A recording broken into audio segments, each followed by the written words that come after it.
Saya akan menjawab diskusi 6 hukum acara perdata. Pertanyaannya, jika tergugat mengajukan eksepsi bahwa pengadilan tidak berwenang mengadili perkara tersebut atau eksepsi absolut, hakim dapat menjatuhkan putusan sela untuk mengadili eksepsi tersebut terlebih dahulu. Berikan analisis Anda akibat hukum eksepsi tersebut diterima maupun jika eksepsi tersebut ditolak. Jawaban saya, analisis akibat hukum eksepsi absolut jika diterima dan jika ditolak. Eksepsi absolut adalah keberatan yang diajukan oleh tergugat terkait dengan yurisdiksi pengadilan untuk memeriksa dan mengadili suatu perkara. Dalam hal ini, tergugat menyatakan bahwa pengadilan tidak berwenang secara absolut untuk mengadili perkara tersebut. Hakim memiliki kewenangan untuk memutuskan eksepsi ini terlebih dahulu sebelum memeriksa pokok perkara, termasuk melalui putusan sela.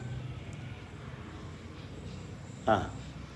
Jika eksepsi diterima. 1. Penyelesaian sengketa. Pengadilan menyatakan bahwa pengadilan tidak berwenang secara absolut untuk mengadili perkara tersebut. Akibatnya, pengadilan tidak dapat melanjutkan pemeriksaan pokok perkara. 2. Putusan sela. Hakim dapat menjatuhkan putusan sela yang menghentikan pemeriksaan perkara di tingkat ini. Putusan sela ini bersifat final terhadap aspek yurisdiksi, sehingga perkara tidak dilanjutkan di pengadilan ini. 3. Dampak hukum. Perkara harus dilakukan ke pengadilan yang berwenang menurut ketentuan hukum yang berlaku. Jika tidak, proses di pengadilan ini secara hukum dianggap tidak sah dan tidak mempunyai kekuatan hukum tetap. Yang keempat, efek pada pihak-pihak. Tergugat mendapat perlindungan hukum dari pengadilan yang tidak berwenang. Penggugat harus mengajukan kembali perkara di pengadilan yang berwenang. B. Jika eksepsi ditolak. 1. Lanjutan pemeriksaan. Pengadilan menilai bahwa pengadilan berwenang secara absolut untuk mengadili perkara.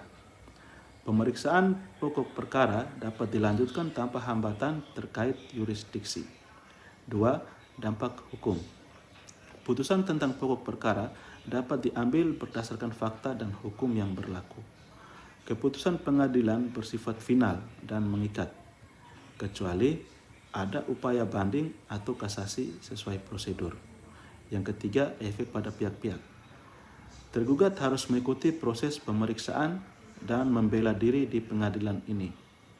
Keempat, penggugat dapat melanjutkan haknya untuk memperoleh keadilan di pengadilan yang berwenang.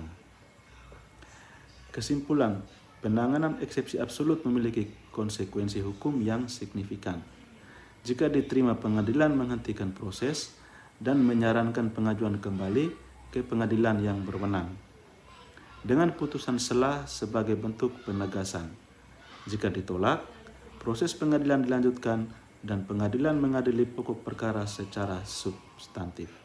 Oleh karena itu, penilaian terhadap eksepsi ini sangat menentukan keberlanjutan proses peradilan dan hak-hak para pihak.